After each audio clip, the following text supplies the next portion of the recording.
கனகவல்லி, சுவாமி, என்னுடைய அங்கவஸ்திரத்தை கொண்டு வா. இதோ கொண்டு வருகிறேன்.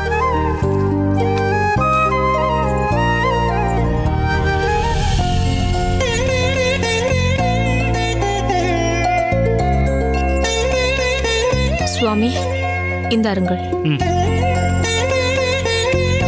கொடு. சுவாமி, தங்களை காண்பதற்காக நாராயணன் என்பவர் வந்திருக்கிறார். அப்படியா? அவரை உட்காரச் சொல். நான் பெருமாளை சேவித்து விட்டு வருகிறேன். சரி சுவாமி.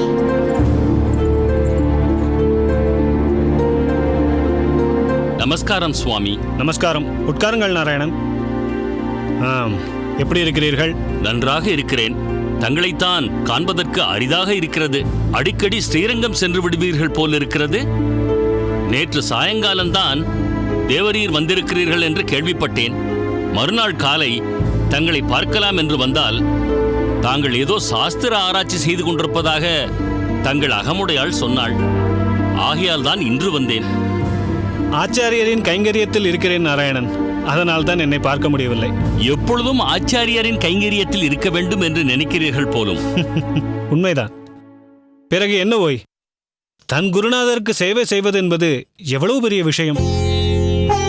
ஆச்சாரியர் என்பவர் சாதாரணமானவரா?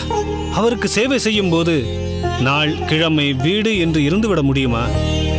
பெருமாள் விரும்பும் தோற்றத்தில் நம்மை உருவாக்குவது ஆச்சாரியர் தானே. நிச்சயமாக. மற்ற விஷயங்கள் எல்லாம் எப்படி போய்க் கொண்டிருக்கிறது? அதைத்தான் சொல்ல வந்தேன். அதற்குள் நம் உரையாடலில் மறந்துவிட்டேன். அடியனுக்கு பஞ்ச சமஸ்காரம் சென்ற வாரம்தான் ஆயிற்று. ஆச்சாரியார் வங்கிபுரத்தான் தான் செய்து வைத்தார். அந்த வைபவமானதில் மனதிற்கு மிகவும் சந்தோஷமாக இருக்கிறது. உம்மை பார்த்தால் பஞ்சசம்ஸ்காரம் ஆனவர் போல் தெரியவில்லையே. எப்பவும் போல்தானே இருக்கிறேன். என்ன சொல்கிறீர்கள் சுவாமி? பஞ்சசம்ஸ்காரத்தின் சில அம்சங்கள் புறத்தோற்றத்திலும் தெரிய வேண்டும். நீர் பஞ்சசம்ஸ்காரம் செய்து கொண்டீர்கள் என்றால் உமது ஆச்சாரியர் முக்கியமான 5 சம்ஸ்காரங்களை, அதாவது 5 அங்கங்களை பற்றி சொல்லியிருப்பாரே. முதல் அங்கமாக பெருமாளின் சங்கு சக்கரங்களை தோளில் தரிக்கும் சடங்கும், அதன்பின் பகவானின் திருநாமங்களை சொல்லி 12 இடங்களில் திருமண் தரிக்கும் சடங்கு பற்றியும் அதன் முக்கியத்துவம் பற்றியும் உமக்கு சொல்லியிருப்பாரே.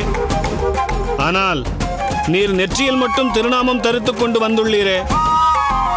உமக்கு பஞ்சசம்ஸ்காரம் செய்து வைத்த ஆச்சாரியர் மிகவும் உயர்ந்த ஸ்ரீ வைஷ்ணவர். அவரிடம் இருந்து நீர் பெற்ற அங்கீகாரத்திற்கு காட்டும் மரியாதை இதுதானா? அடியனை மன்னிக்க வேண்டும்.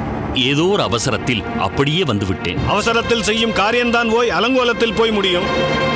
நாம் வாழ்ந்து கொண்டிருக்கும் வாழ்க்கை இருக்கிறதே, இதுதான் போய் நமக்கு பாடம். அதன் கடைசியான மரணம்தான் இப்பிறவியின் இறுதி பரீட்சை.